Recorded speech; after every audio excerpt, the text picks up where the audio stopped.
You know that Doofenshmirtz meme with the two nickels?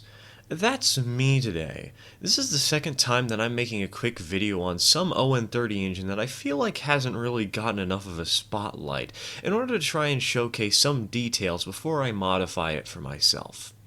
This 060, from what I was able to find, had 0 videos of it on YouTube. Nothing from the manufacturer, nothing from some random channel with 10 subscribers, just zilch, nada. No videos. I'm willing to bet this is probably because this thing reuses the mogul mold and mechanism. The mogul is the most ubiquitous 030 locomotive. I have 5 of them. I would bet most people who have 030 have at least one mogul. So there's not really much need to grab one of these engines, right? They're practically the same, right? Well, in material, yes, but in actual appearance, no.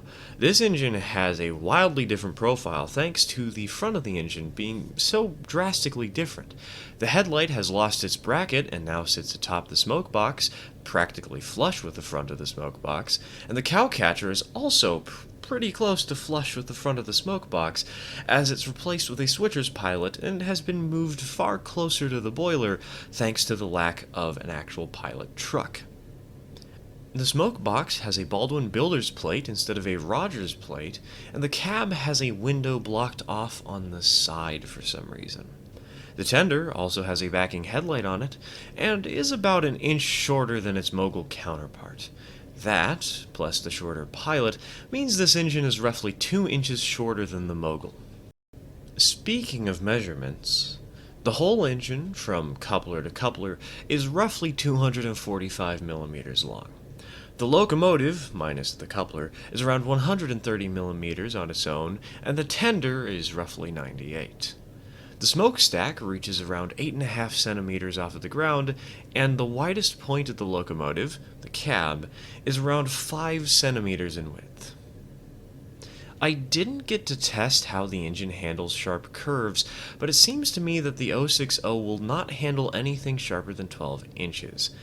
I've read somewhere that the mogul can handle 12-inch radius, and while the drivers can move laterally on both the mogul and the 060, the otherwise rigid wheelbase means that if someone else says the mogul can do 12 inches, I would assume that's all that the 060 can do, too. I would showcase all the whistle options this engine can get through its plug-and-play decoder, but from what I can tell, they're all the same as the mogul. The bell is a little different, however, so I'll just end off the video by leaving you with this clip of the engine running.